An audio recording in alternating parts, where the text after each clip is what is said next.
Hey there gamers, DreamcastGuy here, and today we're talking about the next big Xbox game because it came out today, the reviews came out today, and they're bad. In fact, the word unplayable is being thrown around a lot. Apparently it's glitchy, it's busted, the frame rate doesn't work, the game crashes constantly.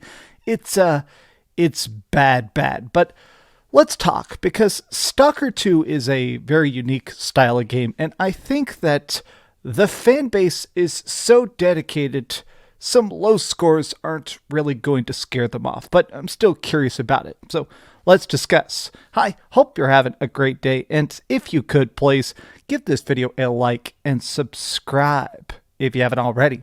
Now, I have to admit that I've been incredibly curious about this game for the last couple months because a lot of the Xbox diehards kept hyping it up, saying this is the big Xbox game of the year. Because, I mean, if you think about it, there were three big releases that were supposed to be coming to Xbox that were really going to blow up the Series X. Hellblade, which came out and pretty much instantly gotten forgotten. There's this, and then there's Indiana Jones. But this is one that I think looked good because it's incredibly brutal. So, the Stalker series is all about people going into this like completely irradiated wasteland with paranormal monsters and weird ghouls and goblins and stuff like that. And it's rough. It's supposed to be an incredibly rough game. One of my old roommates actually is extremely obsessed with the series because of the insane brutal difficulty. Something where you're constantly dealing with radiation and mutants and thirst meters and limited ammo.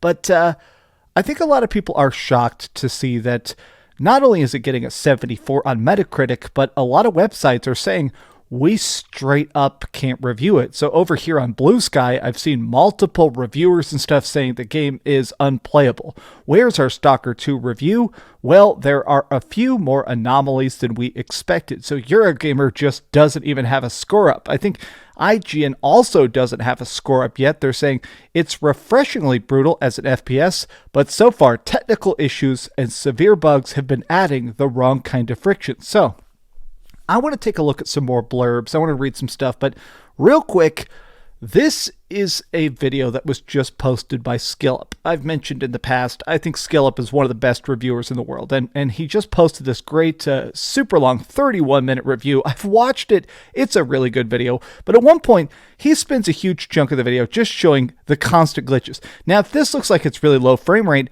that's the game. Now watch, he shoots this guy, and then watch this. He just starts spinning and hovering in the air. I can literally click any part of this video and you will see the most ridiculous glitches. You constantly see, like, look at the forest. Constant crazy pop-in. The UI flickers. The game crashes constantly, like I mentioned. People even talk about the fact that the UI doesn't work. Like, a lot of times just literally your menus and stuff will break. The quest reticules will break. The enemies will break. Literally, one of the big things that they kept hyping up about this one, Stalker 2, over the previous ones is that the AI is going to be so sharp. The enemies break constantly. They'll stop moving, they'll T-pose, you'll kill them, and they don't realize they're dead. The game is just top to bottom busted. And I think it's weird because, honestly, I think this series has always been pretty glitchy. People call it Eurojank. That's like the actual term that the fan base uses. The endearing phrase is that even the previous Stalker games, even with tons of patches and updates and polish and stuff, they always had quite a few glitches and errors and funkiness to them, right? But that's almost kind of endearing. Having enemies that fall through the ground or guns that jam when they're not supposed to be able to jam, that's kind of just sort of the vibe of the games. It takes place in a desolate, irradiated wasteland, so sometimes that weirdness, it almost feels like people call it multi-dimensional jank. The universe is busted, so the games are kind of busted, but this does feel like something that isn't going to be in a playable state for quite a while.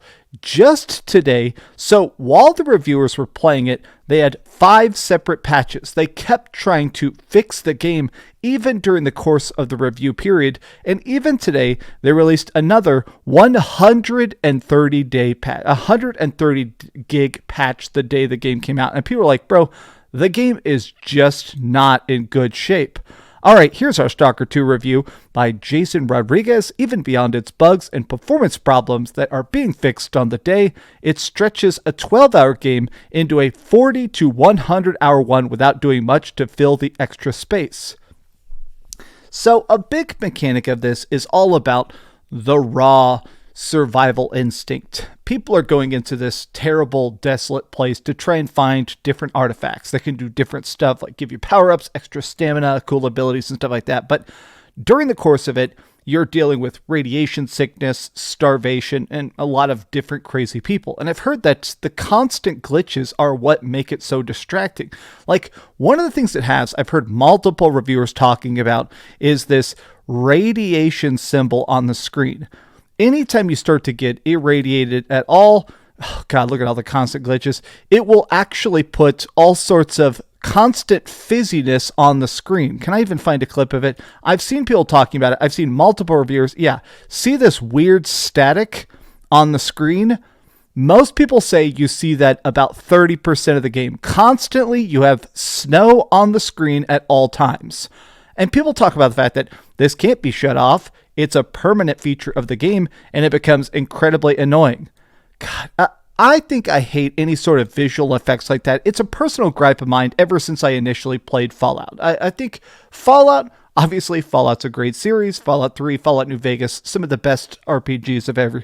I think I always disliked that as you become too irradiated, your screen starts to become blurry, or if you get addicted to rads and stuff like that, the screen becomes blurry. I really hate blur effects, but good game designers, obviously they put in some sort of feature to reduce blur or straight up turn it off, make it not so quite intoxicating in real life. But the fact that this game is busted and visually so painful to the eyes, even if you are dedicated to it, that sounds so incredibly frustrating. Here's Jordan Miller of VGC. Oh God. This is one I've seen people sharing around, even on Blue Sky. People are saying, wow, it got a 2 out of 5. My God. That's a 20% score. Sorry, a 40% score. Here's my review of Stalker 2. I take absolutely no joy in telling you it is the most broken game I have ever reviewed. Please read it if you're interested. There's probably going to be a great game here someday, but what the media was given to review was at times unplayable. Unplayable. I feel like journalists are always very hesitant to throw around such a heavy-weighted word. Unplayable certainly signifies that this is beyond just busted. It is literally in a state where progressing to do stuff, to unlock stuff, just becomes increasingly frustrating instead of actually rewarding. Despite noticing the limited improvements with the new versions of the game, meaning as they rolled out different patches during the review period, VGC is unable to verify that the litany of issues experienced in the versions of the game we're given to review have been fully resolved. At the time of the writing, we continue to have issues with the screen frequently going black, for example, and as such, our score remains based on the version initially supplied until we can be fully confident that any subsequent changes have made substantial improvements.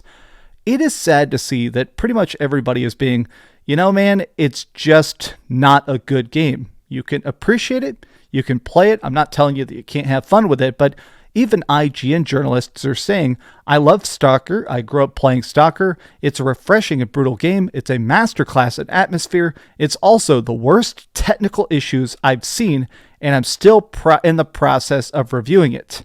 It is wild that this game has so much work, so much love, so much passion poured into it, and came out in such a busted state. But, I mean, that's just the way it goes sometimes. I feel like fans are still going to play it. Fans are still going to have a blast. But if you're a casual, if you're a person that's just cruising in here hoping for a cool, mind-blowing experience, yeah, I would definitely skip this one. But that's just my thoughts. How do you feel about Stalker 2? Are you still excited about it? Or does this seem like another Xbox dud? Hey, you got one last chance. If Indiana Jones is good, people will forget about Hellblade. Well, I guess they already forgot about Hellblade, but they'll forget about Stalker being bad. And eventually this game will probably be more playable than it currently is. But these games constantly launching broken, and then getting months and months of patches. It's definitely the worst part of current day gaming.